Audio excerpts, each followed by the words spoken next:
Good evening to all. चलिए आज फिर से हम एक नए टॉपिक के साथ आगे बढ़ते हैं अपना ज्योग्राफी के। Let's learn with me. आज हम जो स्टार्ट करेंगे भारत के राज्य और उसके केंद्र शासित प्रदेश। अब ये एक छोटा सा टॉपिक है, लेकिन आपको ये लगा होगा कि मैं आपको ये क्यों बता रही हूँ, लेकिन कुछ छोटी चीज़ें हमारे माइंड से स्किप हो जाती हैं।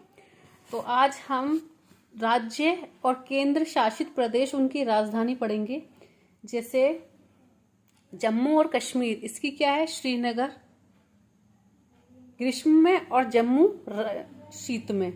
लद्दाख लेह, हिमाचल प्रदेश शिमला, चंडीगढ़ की चंडीगढ़ है, उत्तराखंड की देहरादून है, पंजाब की भी चंडीगढ़ है, हरियाणा की चंडीगढ़ है, और आपका दिल्ली की नई दिल्ली है, राजस्थान की जयपुर है, उत्तर प्रदेश की लखनऊ है, बिहार की पटना है, सिक्किम गंगटोक, अरुणाचल प्रदेश ईटानगर, नागालैंड कोहिमा, मणिपुर इम्फाल, मिजोरम आइजॉल, त्रिपुरा अगरतला, मेघालय शिलोंग, असम दिसपुर, पश्चिम बंगाल कोलकाता, झारखंड रांची, ओडिशा भुवनेश्वर, छत्तीसगढ़ रायपुर, मध्य प्रदेश भोपाल, गुजरात गांधीनगर, दादर नगर हवेली और दमन, महाराष्ट्र मुंबई, आंध्र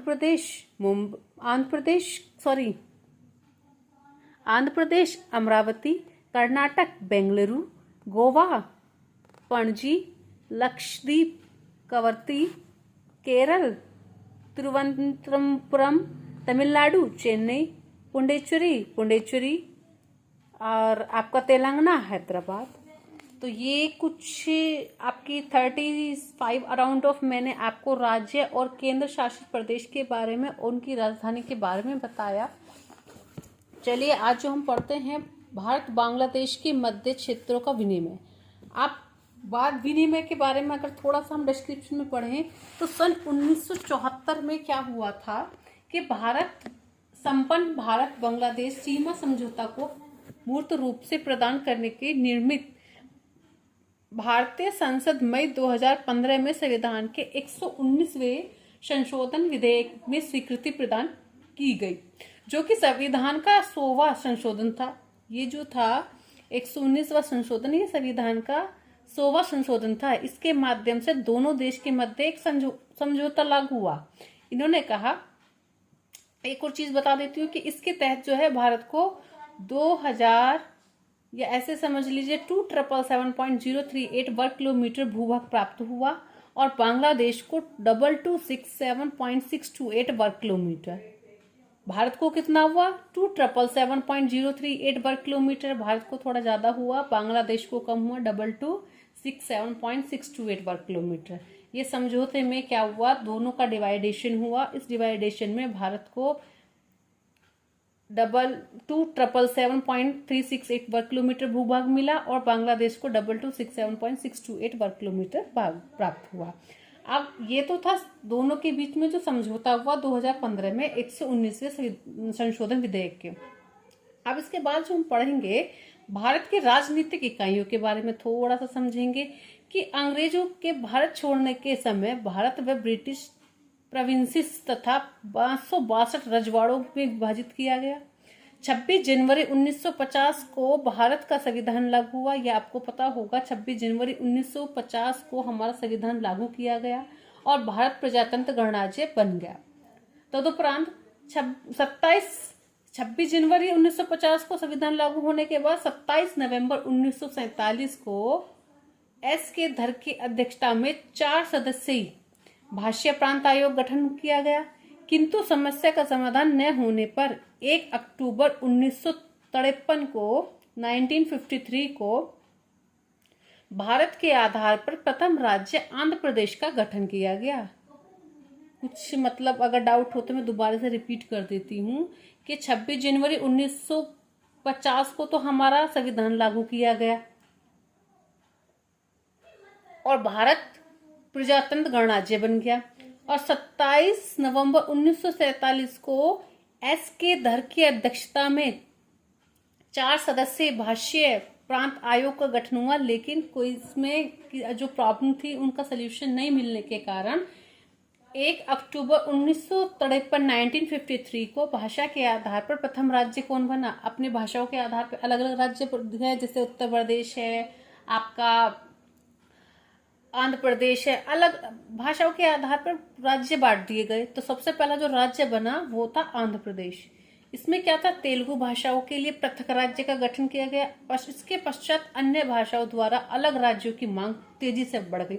अब जैसे आपने देखा होगा, अगर किसी एक बच्चे को उस क्लास में कुछ दे दिया जाए, स्पेशल चॉकलेट दे दी जाए, तो बाकी छोटे छोटे बच्चे भी मांग करते हैं। तो वही चीज हुई कि आंध्र प्रदेश को तो उसकी भाषा के आधार पर राज्य बन गया, लेकिन जो बाकी के लोग थे वो भी यही मांग कर रहे थे कि हमारी भी भाषा के आधार पर हमें भी राज्य प्रदान किया जाए। तो 1953 में न्यायमूर्ति फजल अली की अध्यक्षता में 3 सदस्य अन्य, जो कि KM पन्नीकर, हृदयनाथ कुंजरू राज्य पुनर्गठन आयोग गठित किया गया। इस आयोग में 30 दिसंबर 1955 को अपनी रिपोर्ट केंद्र सरकार को सौंप दी।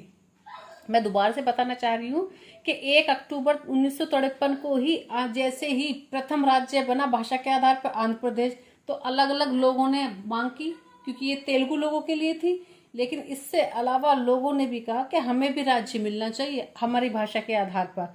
तो उसमें जो 1953 में न्यायमूर्ति थे फजल अली, उनकी अध्यक्षता में एक और गठन किया गया।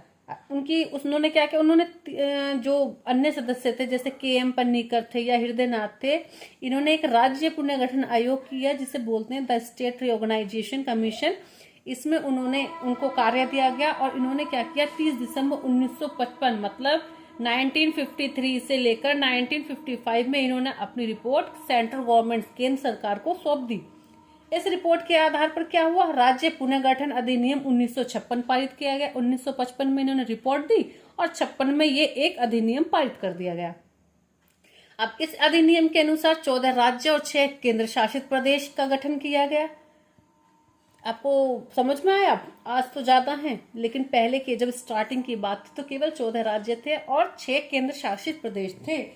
और अधिनियम के परिवर्तन के पश्चात नए राज्यों के गठन का क्रम जारी रहा। मतलब जैसे जैसे परिवर्तन हुआ तो लोग सब, जिनको नहीं मिला वो लोग भी मांग करने लगे कि भैया हमें भी अपने अपने राज्य के अनुसार, अपनी अपनी भाषा के अनुसार राज्य मिलने चाहिए।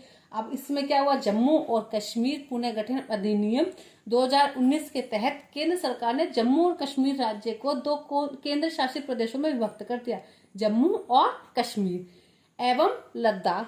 तत्पश्चात 26 जनवरी 2020 को दादरा और नगर हवेली तथा दमन और दीव केंद्र शासित प्रदेशों को संयुक्त रूप से विलय कर एक केंद्र शासित प्रदेश बना दिया गया। इसलिए कहा कि पहले जो थे स्टार्टिंग में जो बने थे 14 राज्य थे, अब 28 राज्य हैं, क्योंकि दादर नगर हवेली और दमन दीव को एक बना दिया गया। ठीक है जी। और 8 क्या है, संघ शासित।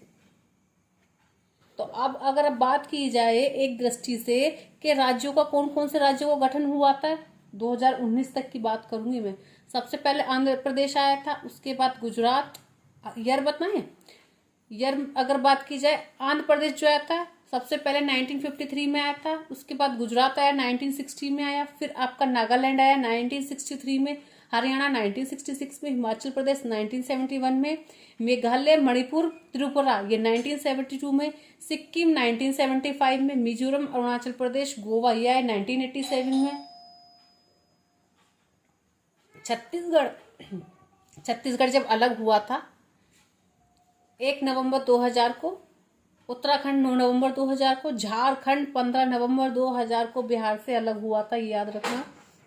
तेलंगाना 2 जून 2014 को, लद्दाख एक केंद्र शासित है 31 अक्टूबर 2019 को, दादरा नगर हवेली और दमन दीव केंद्र शासित प्रदेशों का विलय किया गया 26 जनवरी 2020 को। किसकी सरकार में? बीजेपी की सरकार में। जम्मू एंड कश्मीर केंद्र शासित प्रदेश 31 अक्टूबर 2019। अब इसके बारे में अगर हम जाने, ये तो थे कब इनका गठन हुआ, वो मैंने आपको एक दृष्टि से बताया है। अब अगर इसमें आगे मैं बात करूं तो 1991 में संघ शासित क्षेत्र दिल्ली का नाम बदलकर राष्ट्रीय राजधानी क्षेत्र दिल्ली कर दिया गया। राज्य की बात, उत्तर पूर्वी राज्यों में 7 बहनों के नाम से प्रसिद्ध राज्य, आपको मैप में भी देखने को मिलता है कि 7 बहनों, 7 सिस्टर्स के नाम से कौन कौन से 7 सिस्टर्स के नाम से फेमस हैं। आप लोग कमेंट में इस चीज को बताएंगे। जैसे मैं कमेंट में क्या मैं आपको बता देती हूँ, लेकिन एक बार फिर भी आप कोशिश करना। अरुणाचल प्रदेश, असम, मेघालय, मणिपुर, मिजोरम, नागालैंड और त्रिपुरा, ये 7 सिस्टर्स के नाम से जानी जाती है। इसमें सबसे छोटा और सबसे बड़ा राज्य आप मुझे बताएंगे। असम की सीमा 7 राज्य है, पश्चिमी बंगाल, अरुणाचल प्रदेश, नागालैंड, मणिपुर, मिजोरम, त्रिपुरा, मेघालय से मिलती है। असम भूटान तथा बांग्लादेश की सीमा और मिजोरम बांग्लादेश और म्यांमार की सीमाओं से लगा है। भूटान और म्यांमार भारत के क्रमशः 4 राज्य सिक्किम, पश्चिम बंगाल, असम, अरुणाचल प्रदेश और मिजोरम, मणिपुर, नागालैंड, अरुणाचल प्रदेश सीमा बनाते हैं। त्रिपुरा भारत का एक ऐसा राज्य है जो उत्तर पश्चिम एवं दक्षिण अर्थात 3 ओर से बांग्लादेश से घिरा पड़ा है। जो त्रिपुरा है वो तीनों तरफ से घिरा पड़ा है, किससे? उत्तर पश्चिम और दक्षिण और अर्थात तीनों ओर से बांग्लादेश से घिरा हुआ है। जबकि सिक्किम तीनों ओर अर्थात पश्चिम नेपाल, उत्तर में चीन एवं पूर्व से भूटान से घिरा हुआ है। तो ये एक थोड़ा सा रिव्यू था। कल हम इसके बारे में थोड़ा सा और पढ़ेंगे, लेकिन ये क्वेश्चन का आंसर आप जरूर दीजिएगा कि जो 7 सिस्टर्स हैं उनमें सबसे बड़ी कौन सी है और सबसे छोटा कौन सा है। ये आप राज्य मुझे बताएंगे कमेंट बॉक्स में। Thank you so much and please share this video those have need.